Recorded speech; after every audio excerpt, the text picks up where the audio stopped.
ഹോ, എന്നാ ഒരു മഴയല്ലേ. ഞാനിങ്ങോട്ട് വരുന്ന വഴിക്കുണ്ടല്ലോ, കോതോങ്കലൊക്കെ എത്തിക്കഴിയുമ്പോൾ ഭയങ്കര മഴ എന്ന് പറഞ്ഞു കഴിഞ്ഞാൽ അയ്യര് മഴ. തൊട്ടടുത്ത് നിൽക്കുന്ന ആളെ കാണാൻ പറ്റത്തില്ല, അമ്മാതിരി മഴ. തൊട്ടടുത്ത് നിൽക്കുന്ന മരുമോളെ അമ്മായിമ്മയ്ക്ക് കാണാൻ പറ്റത്തില്ല, അമ്മാതിരി മഴ. അമ്മായിമ്മയ്ക്ക് മരുമോളെ കാണാൻ പാടില്ലെങ്കിൽ അതിന് മഴയ്ക്ക് കുറ്റം. അങ്ങനെയാണല്ലോ. ഒരാഴ്ച മുന്നേ എന്നായിരുന്നു വെയിൽ, അന്നേരം പറഞ്ഞു ഒരു മഴ വന്നായിരുന്നെങ്കിൽ അടിപൊളിയാന്ന് പറഞ്ഞുകൊണ്ടിരുന്ന ആൾക്കാർ ഒരാഴ്ച അടുപ്പിച്ച് മഴ വന്നു കഴിയുമ്പോൾ മഴയ്ക്ക് കുറ്റം. ഹലോ, ഹായ്, നമസ്കാരം. എൻ്റെ പേര് എം ജോ കുര്യൻ. ഞാൻ വരുന്നത് ഇടുക്കി ജില്ലയിലെ മുരിക്കാശ്ശേരിയിൽ നിന്ന്. എൻ്റെ കഴിഞ്ഞ സ്റ്റാൻഡപ്പിന് എൻ്റെ നാട്ടിൽ നിന്ന് കനത്ത പ്രതികരണമാണ് വന്നുകൊണ്ടിരിക്കുന്നത്. ഞാൻ എൻ്റെ ഇടവപ്പള്ളിയിൽ പള്ളിപ്പെരുന്നാൾ കൂടാൻ ചെന്ന് കഴിഞ്ഞപ്പോണ്ടല്ലോ, ആൾക്കൂട്ടത്തിൽ ഒരു പയ്യൻ പാഞ്ഞു കാണും. എന്നിട്ട് ഓടി വന്ന് എൻ്റെ അടുത്തിട്ട് പറഞ്ഞു, ചേട്ടായുടെ വീഡിയോ ഞാൻ ഫ്ലവേഴ്സിൽ കണ്ടായിരുന്നു കേട്ടോ. ചേട്ടായാണല്ലേ ഈ ഒറ്റയ്ക്ക് വരുന്ന പോൺ സ്റ്റാർ? എൻ്റെ പൊന്നു കൂട്ടുകാരാ, അത് ഒറ്റയ്ക്ക് വരുന്ന മോൺസ്റ്ററാണ് പറഞ്ഞത്. ഇനി ആ പണിയും കൂടെ ഞാൻ ഇനി ചെയ്യാൻ മിച്ചമുള്ളൂ ജീവിതത്തിൽ. ഈ പ്രാവശ്യം എൻ്റെ സ്റ്റാൻഡപ്പിൻ്റെ സബ്ജക്റ്റിൽ എൻ്റെ വീട്ടുകാർക്ക് ഒരു അല്പം റെസ്റ്റ് കൊടുക്കാൻ ഞാൻ തീരുമാനിച്ചു. പകരം എൻ്റെ ഒരു കൂട്ടുകാരനുണ്ട്, കുട്ടായി എന്നാണ് അവൻ്റെ പേര്. കാണാൻ വളരെ ക്യൂട്ടായിട്ടുള്ള, ഉയരം കുറഞ്ഞിട്ടുള്ള, സുന്ദരനായിട്ടുള്ള എൻ്റെ കൂട്ടുകാരൻ. അവൻ്റെ മൊത്തത്തിലുള്ള കുത്സവ പ്രവർത്തനങ്ങളെ ഞാൻ കുട്ടായിസം എന്ന് വിളിക്കുന്നു. ഈ കുട്ടായി ഒരു വണ്ടിപ്രാന്തനാണ് കേട്ടോ. ഏത് വണ്ടിയെക്കുറിച്ച് ചോദിച്ചാലും അവൻ അഗാധമായ പാണ്ഡിത്യമുള്ളതുപോലെ അവൻ സംസാരിക്കും. ഒരു ദിവസം ഞാനും കുട്ടായും കൂടെ വീടിൻ്റെ മുറ്റത്ത് വർത്താനമൊക്കെ പറഞ്ഞുകൊണ്ടിരിക്കുന്ന സമയത്ത് ഒരു വിമാനം എരമ്പി പാഞ്ഞങ്ങ് പോയി. അത് എന്നെ ചൂണ്ടിക്കാണിച്ചുകൊണ്ട് കുട്ടായി പറയുകയാണ്, എടാ നീ അതിൻ്റെ സൗണ്ട് ശ്രദ്ധിച്ചായിരുന്നോ?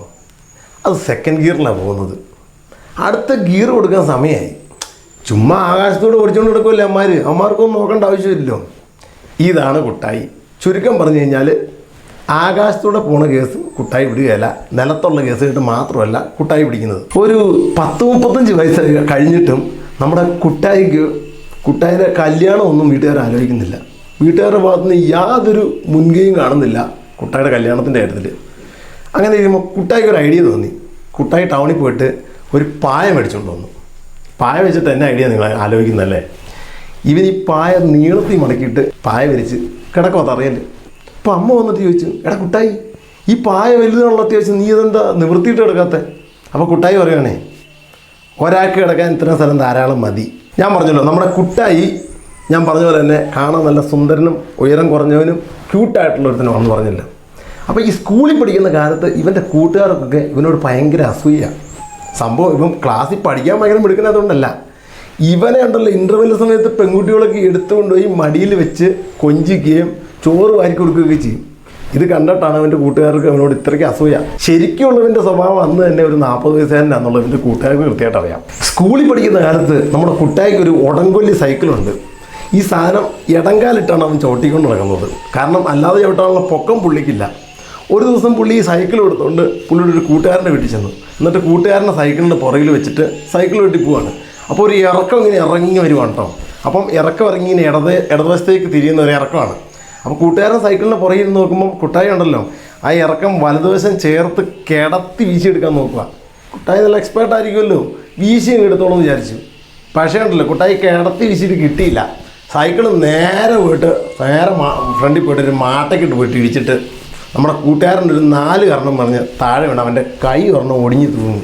നമ്മുടെ കുട്ടായി ആണെങ്കിൽ സൈക്കിളിൽ തെറിച്ച് റോഡിൻ്റെ താഴെയുള്ള കെട്ടിൻ്റെ താഴെ പോയി റബ്ബറും കുഴിയിലും വീണു. എന്നിട്ട് റബ്ബറും കുഴിയിൽ നിന്ന് കുട്ടായി കയറി വന്നിട്ട് സൈക്കിളൊക്കെ നേരെ വെച്ചിട്ട് കൂട്ടുകാരനോട് പറയുക, എടാ ഇനി ഞാൻ ചെയ്യാൻ പുറകെ ഇരിക്കാം, നീ ചവിട്ടാൻ. നമ്മുടെ കുട്ടായിയുടെ വീടിൻ്റെ അയൽവക്കത്തെ ഒരു പട്ടാളക്കാരനാണ് താമസിക്കുന്നത് കേട്ടോ. മിക്കവാറും ഈ പട്ടാളക്കാരൻ വീട്ടിൽ കാണാറില്ല, അതിർത്തിയിലായിരിക്കും.